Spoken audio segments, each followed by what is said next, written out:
So ayan guys, no, papasok na tayo sa bahay ng ating kaibigan na ah, ating dadalawin idol, yung bahay ng ating kaibigan dito, no, sa loob ng village na siya po ay nangangalakal lang idol. O, tingnan mo yung mga kalakal niya idol. Binibinta niya to idol para makabili siya ng bigas. Ayan. Tapos may mga tanim rin siya idol ng mga kamatis. Ayan. Pinayagan lang siya idol na tumira dito malapit sa pump, no. So tara, puntahan natin ang ating kaibigan dito sa loob ng huli, no? Magandang hapon po. Ayan, buti na nandito si nanay, no. Pwede ba tayong pumasok dyan, nay? Oo, dali. Ayan. Sa mansyon ko.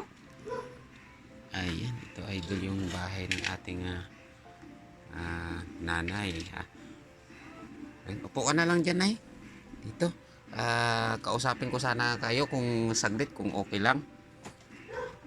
Okay lang ba sa'yo na kausapin kita? Oo, At okay rin ba na i-video ko tong pag-uusap natin? oo. Ayan, no. So, upo lang ako dito.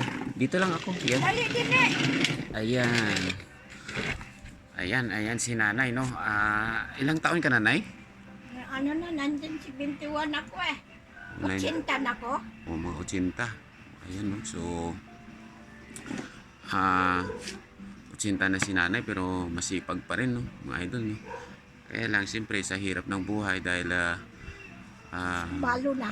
nawala na daw ang kanyang asawa. So, isa na lang siya na nagtataguyod ng kanyang buhay, no. Ayan. Tapos may inaalagaan pa atang mga apo dito. Ilaan. Pito ang apo ko, puro lalaki. Puro lalaki. So, ngayon, nay, gusto mo bang ilang taon ka nang umalis doon sa inyong lugar? Nandyan si 24. 1974 pa. So, matagal na rin na hindi ka nakauwi doon sa inyo. Wala ako pamasahe. Hindi ako pa uwi ng anak ko. O may kontak ka ba doon sa iyong pamilya doon sa Iloilo? Wala na. Hindi ko na makontak sila sa Balutak Nibo. Sa Talisay. So, anyway, sino nga pala ano pala ang pangalan mo na yun, na kabuuan? Lucia. Lucia Bindoy. Bindoy. Ayan, idol, no.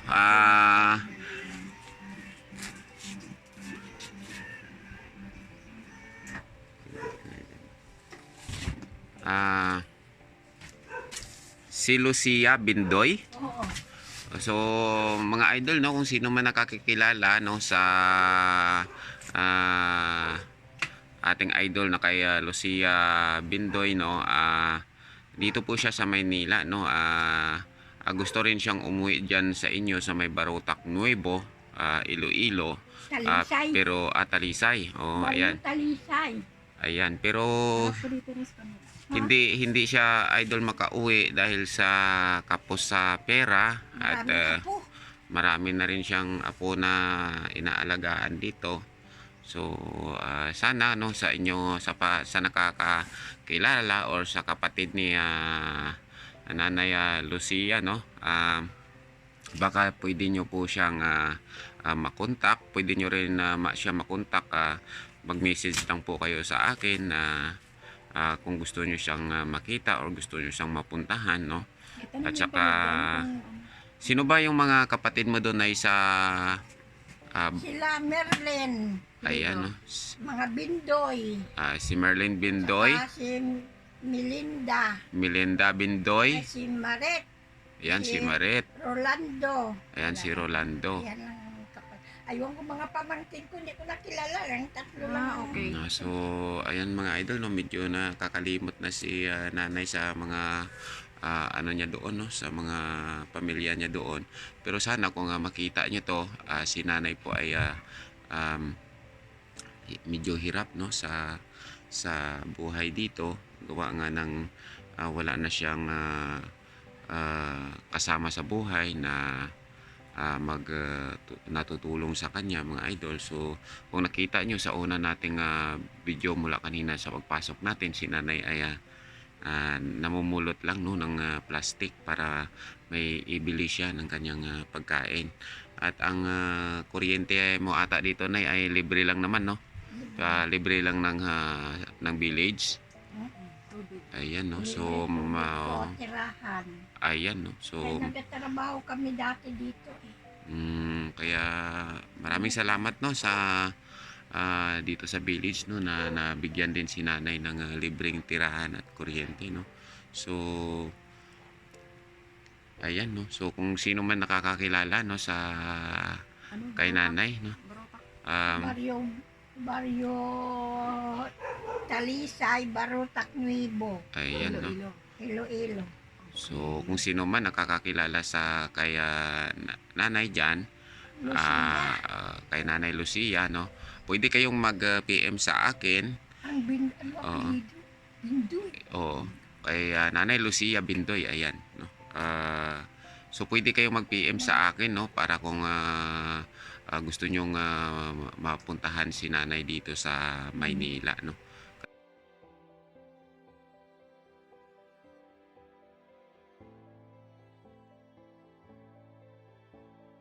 So baka pwede muna nating ikutin tong bahay ni nanay no para pakita ko sa inyo idol no yung hirap na ano kasi ang ano talaga dito parang ang CR ni nanay medyo may problema no, baka magkasakit si nanay dito. Tapos kung napapansin nyo idol ang bubong ni nanay dito ay butas, kaya kahit na higaan niya idol okay lang na yan ipakita natin. Ayan, yung higaan niya idol, yung higaan niya kahit yung musket niya idol may nakalagay na parang carpet no na hindi siya mababasa sa loob in case na mag-ulan.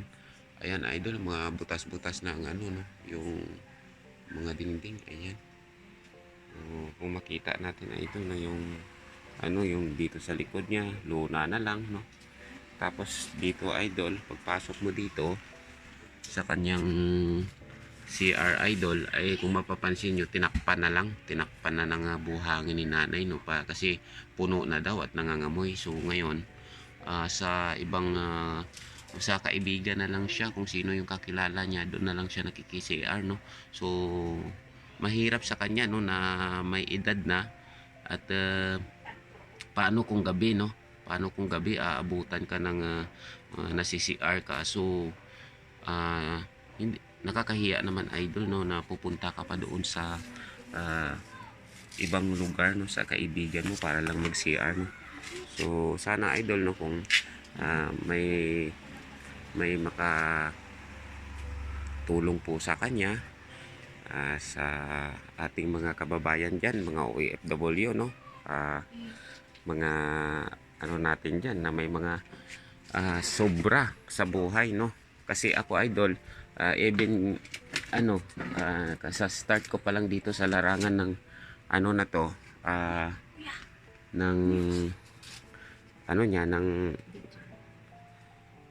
ng social media, kaya wala pa akong kakayanan idol no na na magbigay ng suporta. Ayan idol tingnan nyo. Ayan idol no. So tingnan mo, butas-butas na idol. Ang safety talaga ni nanay dito idol ay medyo mahirap, baka magkasakit siya no. Ayan idol, buti nga lang idol no, kahit papano ay may mga grocery nung Pasko, kaya medyo may nakakain pa siya no? At bigas na lang ang kanyang poproblemahin mga idol. Ayan idol no, sa kung sino man no ang nakakilala kay nanay sa nakakakilala kay nanay sa mga pamilya niya no, kung gusto nyo makita si nanay, pwede rin kayo mag-PM sa akin or magtawag sa akin sa through messenger para mag-usap tayo kung gusto nyo makita si nanay. Kasi si nanay